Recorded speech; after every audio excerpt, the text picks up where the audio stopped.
Hello everyone, I am Ritesh Sohan working as an assistant professor in computer engineering department at Mahatma Gandhi Institute of Technical Education and Research Center, Navsari.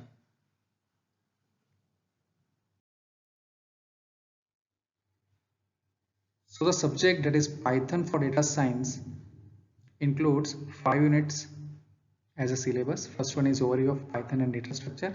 Second one is data science and Python. Third, getting your hands dirty with data by understanding the tools. Fourth one is data visualization and fifth one is data wrangling. And the best reference book for this syllabus is this first one, that is Python for Data Science for Dummies, second edition by John Paul and Luca Masseron. So let's proceed with the unit number 1.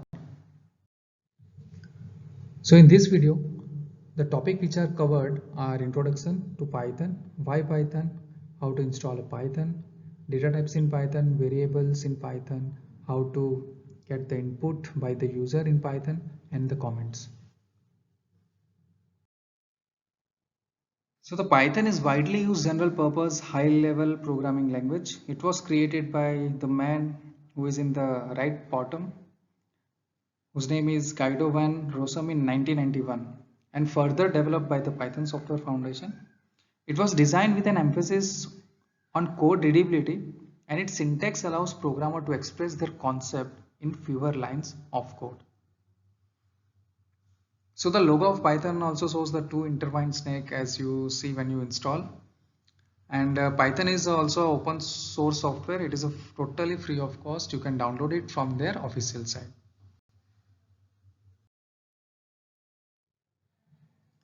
So why Python? The Python has the many advantages, like Python works on different platforms like Windows, Mac, Linux, Raspberry Pi, etc. So Python has a simple syntax similar to the English language. Python has the syntax that allows developer to write programs with fewer lines than some other programming language like C and all.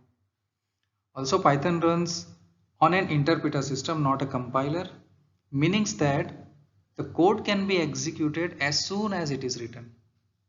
This means that prototyping can be very quick. So Python can be treated in a procedural way, an object-oriented way, or a functional way. So it also has the huge amount of additional open source libraries, which includes Matplotlib, then beautiful SOAP for HTML parsing and XML, then NumPy for scientific computing, Pandas for performing data analysis, Scipy for engineering applications, science and mathematics, Scikit for machine learning, Django for server-side web development, and many more were there as a library of Python.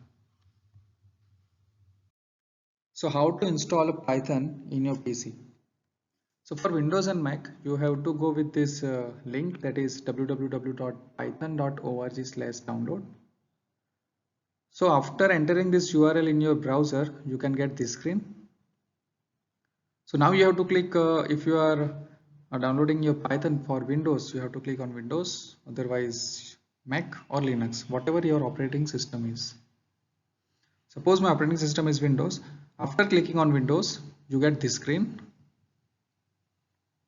Okay, so I recommended that please download the installer. Okay, so if you have 32-bit operating system, just click it and download it. And if you have 64-bit operating system, you have to click this link. So after downloading, you have one.exe file. You have to run that. That is very simple. Simply you have to click on next. Okay, so there is another alternative where you can run your Python coding, that is on Anaconda software. Okay, that you will get from this link, that is anaconda.com/downloads. So Anaconda comes with many useful inbuilt libraries, which we already discussed in previous slide. So now we write a simple code to print the hello world in Python. So to write the Python program, we can use any text editor or IDE. I'm using Notepad to create a file, but you have to save that the Python file in .py extension. Okay, This first is my file name and .py is the extension for Python. Suppose I want to print hello world from Python. I simply use print function and in double quote I write the string. Unlike C, Python does not end with the semicolon. So you have to take care for this. So to run the Python, open the CMD, that is command prompt. Change the directory to where your Python file is. Suppose my Python file is in the demo folder in D drive, so I have to give the path like cd space first in B folder I want to go in fifth, so cd space fifth. In fifth I have one folder that is Python 2020, so I am writing cd space Python 2020 and then cd space demo. So demo is the folder where my file is saved, that is first.py. Okay, now when I reach in the demo, I simply have to write now Python space first.py because first is my file name. Okay, so what will be the output? Simple hello world from Python. So this is how you can run your program in Python and get the output with the help of CMD, that is command prompt.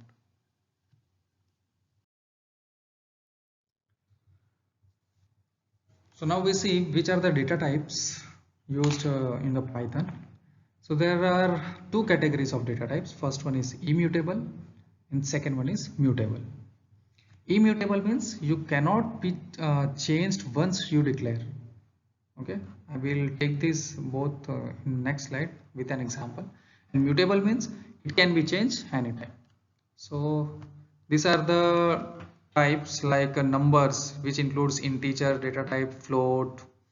Okay, these all are immutable. We cannot change once we declare. String is also immutable and tuple is also. Mutable means we can change anytime the elements of a particular variable. Suppose list have some variables, we can change anytime the members of that particular list, of dictionary also on sets also. Okay, let's see the example of immutable and mutable. So let's understand immutable and mutable with the help of example.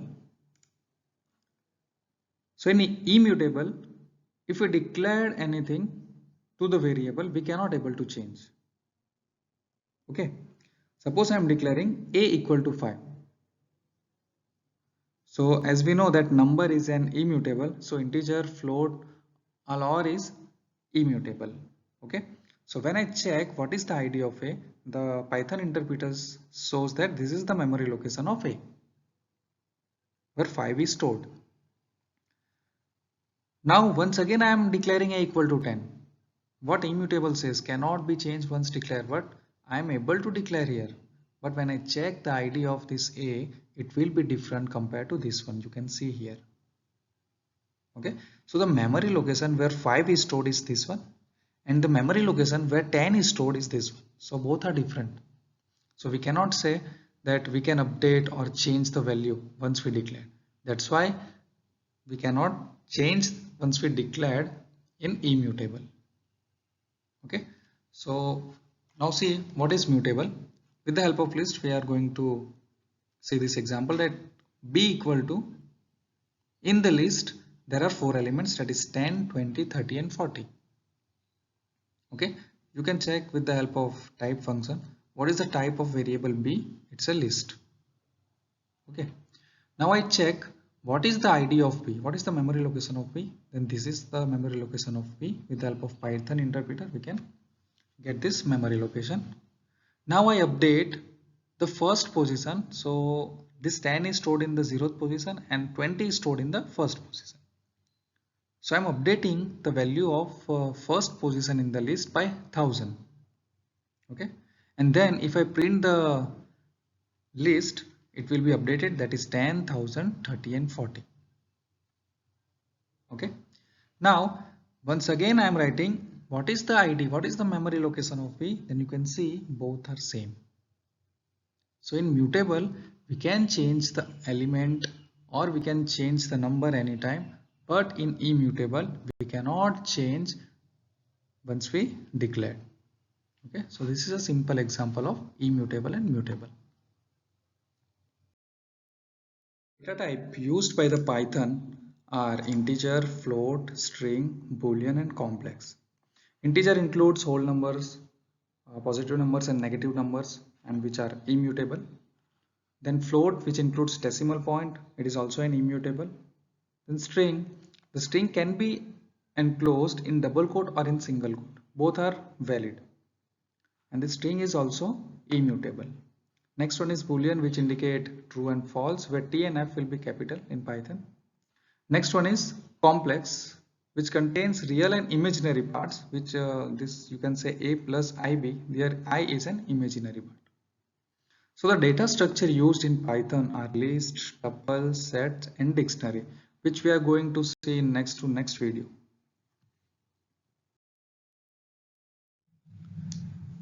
Now variable in Python. So variable is a name in the memory where a programmer can store the data and later retrieve the data using the variable name that we already know. Okay. Unlike other programming language, Python has no command for declaring a variable. Like in C, if we have to declare any variable, we have to write integer a. Okay. Then we can allocate a equal to suppose 5. But in Python, if you simply write a equal to 5, it automatically takes the data type of a, that is integer. Okay, if you write 5.2, then the data type of a will be automatically set to a float. Okay, so this is a difference between Python and other programming language. So a variable is created the moment you first assign a value to it, as I told you earlier. So Python uses dynamic typing, so we need not to specify the data type to the variable, as it will be internally assigned the data type to the variable according to the value assigned to that particular variable. So we can also reassign the different data types to the same variable. Variable data type will change to new data type automatically. Suppose I am writing a equal to 5, and in other statement, if I am writing a equal to 5 divided by 2, then the answer is in float, that is 2 point something. Okay, so automatically Python will be allocated the data type of that particular a is float. Okay, so we can check the current data type by the current data type of the variable with type. Okay, type function we can use, and we have to write a variable name, which is an inbuilt function. Okay, that we already seen in mutable and immutable. Okay, what is the type of that particular b? It shows as the list. So what is the rule to declare a variable name? So it must start with the alphabet or underscore, as in C. Name cannot be start with digit. Space not allowed in any of the variable name. Cannot contain special character like plus sign, dollar sign, percentage sign. Python keywords not allowed. So total there are 33 keywords in Python. They are not allowed as a variable name. So it must consist of letters, numbers, and underscore. So the valid variable name in Python is like spam, then x, cbc. These all are the valid names, and invalid names are because the variable name does not start with a digit, it is invalid. Space is here, it is also invalid. Dollar special character is also invalid. This is only a number, it is also invalid. And break is also invalid because it's a keyword. So let's see how many keywords are there in so these are the reserve keywords. So total 33 reserve keywords in Python. We cannot use these keywords as a variable name.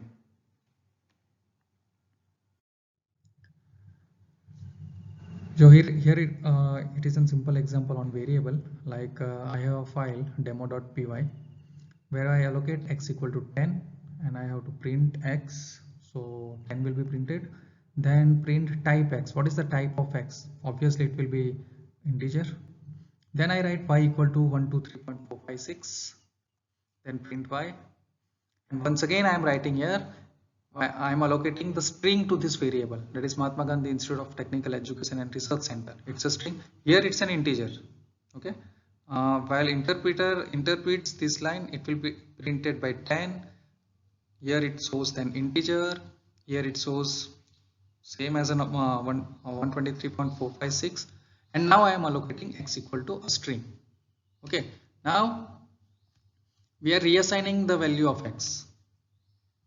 Now if I print x, then this string will be printed, and if I ask for the type of this particular x, then it will be a string. Here it will be an integer and here it will be a string. It will be automatically changed. Let's see the output. 10.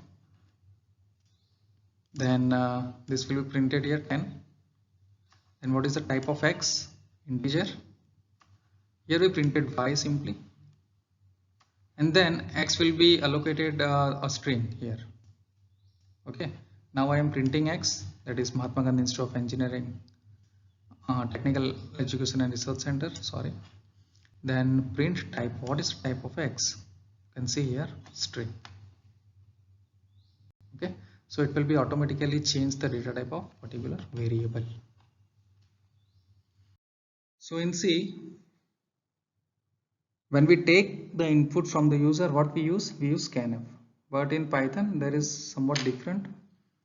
We are using the input function. So we can instruct the Python to pause and read the data from the user using the input function. So the input method reads a line from the input, usually from the user, converts that line into a string by removing the trailing new line. What is this? I will tell you later that what is trailing new line, and returns it. Okay, or the input method reads the user input and returns it as a string. So here is an example. Suppose I am writing, I want to ask a name, and it will be stored in the variable name. So what I write, name equal to input, what is your name? Okay, so it will be shown here, what is your name? Because of the input function, it is asking my name. Okay, pause, and it will be take Ritesh in the variable name. Now what is this? Removing the trailing new line. This will be removed. Okay, this will be not stored in the name. Only Ritesh will be stored in the name variable. So whenever I print name, so Ritesh will be printed. Okay. So if you want to read a number from the user, we must convert it from a string to a number using a type converter function. Okay, by default, input function is treated number as a string and string also as a string. It is a by default that anything you are entered when the input function is called, it is treated as a string. Let's see the example. Suppose here x equal to input, enter number 1, I am entering 10, then I am entering 20. Whenever I do this evaluation, that is sum equal to x plus y, and print sum, it is the concatenation of this string 10 and 20 instead of addition, because 10 and 20 is treated as a string. So instead of only writing input, we have to conversion of this conversion of the type like integer instead of string. So what we have to do, we have to simply write sum equal to integer x plus integer y, and we have to print it sum. Then it will be a right answer. There is another way to for type conversion. Let's see. If I write here instead that x equal to integer and then input enter number 1, then the number will be treated in the variable x is integer data type. Okay, similarly y equal to integer input enter number 2. So this data type of this variable y is integer. Okay, and then if I do the summation of these two number x and y, it will be printed as a 30. So you have to convert it from string to number using integer. If you are using floating point number, then you have to write here float. And if you are using simply string, you don't have to write anything. By default, it is treated as a, that particular input is treated as a string. So next one is how to do comment in Python. So for comment, you have to put has at the beginning of the statement. Okay, by for example here I am writing this is a comment, so it will be not interpreted by the Python interpreter. So Python does not really have a syntax for multi-line comment. So to add a multi-line comment, you could insert hash for each line. Okay, so this is an example. You have to put at the beginning the hash symbol of each and every line for multi-line comments. So in next video we are going to see control statements, which includes if else, while loop, break, continue and pass statement, for loop and else loop. So if you have any query in this video, please contact me. Thank you.